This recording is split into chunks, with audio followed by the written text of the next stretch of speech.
Welcome to Greater Good Radio Hawaii, where leaders inspire leaders. Greater Good Radio Hawaii is dedicated to social entrepreneurship. I'm your host, Evan Leong, and with me is my co-host, Carrie Leong. Thank you, Evan. Today's guest is the founder of the Cole Academy, a preschool educating 100 students in downtown Honolulu and opening a second location in West Oahu. She is also an on-air reporter for KHON2. Previously, she was editor of Pacific Business News.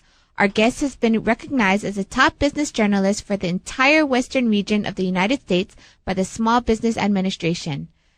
After the devastating tsunami in South Asia in December 2004, she launched the South Asia Keiki Aloha Fund Drive.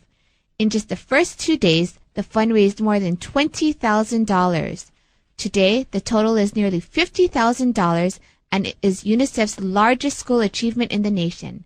Please welcome to Greater Good Radio, GINA Mangieri. Welcome, Gina, to our show. Thanks for having me. So the Cole Academy has been open for a little over a year now. And I was curious to hear a little bit about your philosophy and your vision and mission since you'll be opening your Kunia location soon.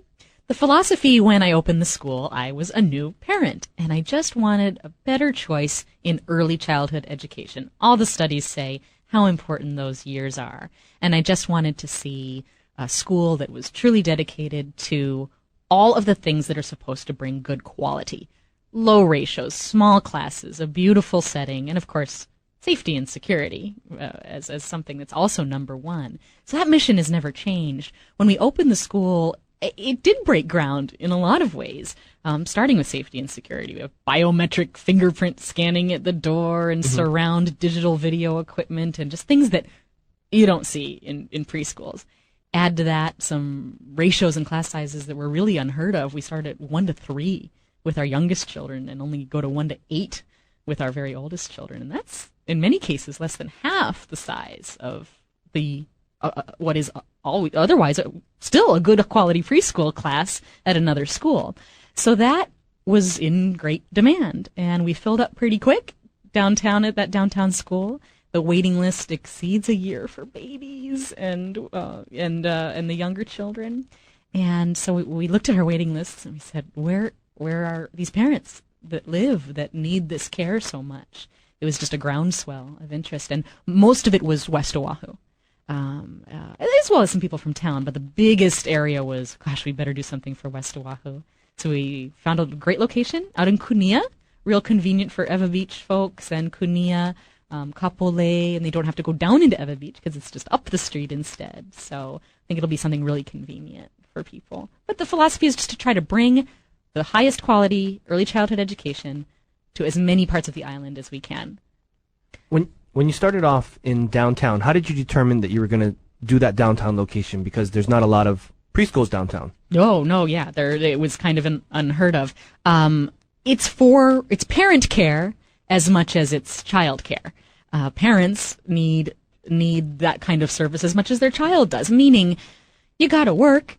Women these days, we want to keep our careers going just as strong. Dads, too. You don't want to have to sacrifice career for family. Although when it comes down to it, most of us know the choice we'd make. It's family, of course. I wanted to try to bring a school close enough proximity to a working parent that they didn't have to make the decisions they would usually have to make.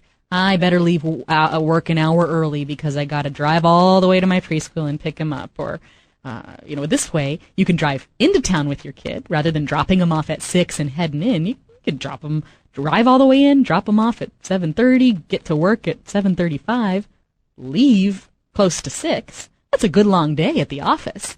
And you can really show your employer, I'm a parent, but I'm a good worker too.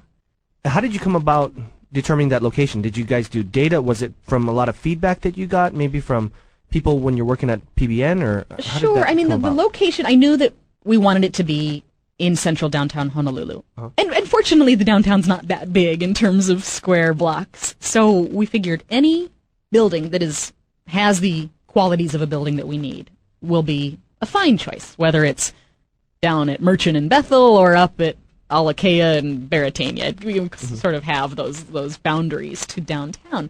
So we said, well, what does a school need to have? Well, primarily it needs to have a outdoor play area, And that cancels out pretty much most of the properties in downtown. That's surprising that you have that area in the back. This is what is just meant to be about that building and that school. There's essentially 2 buildings downtown that would give us, number one, ground floor access, which by zoning you need to be on the ground floor for your entry and your exit. Mm-hmm. And then also to have the outdoor playground. And it's pretty much the C. Brewer building, which is that lovely University of Phoenix building now.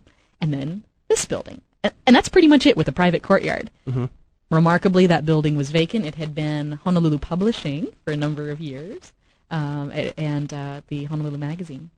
With the lady who's currently our landlord is amazing and just saw the vision of that. It used to be a bank. It used to be government offices. It used to be a magazine. And you wouldn't think, when you saw that building before it was a preschool, walking in, the ornate carved ceilings, green marble on the walls, copper-clad windows and doors, and high arches, you'd never think to put a preschool in there.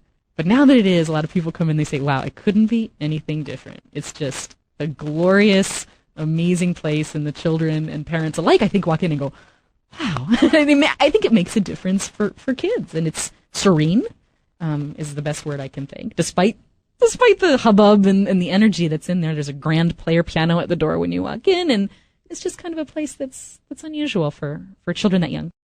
Thanks for tuning in. Stay tuned for more on Greater Good Radio.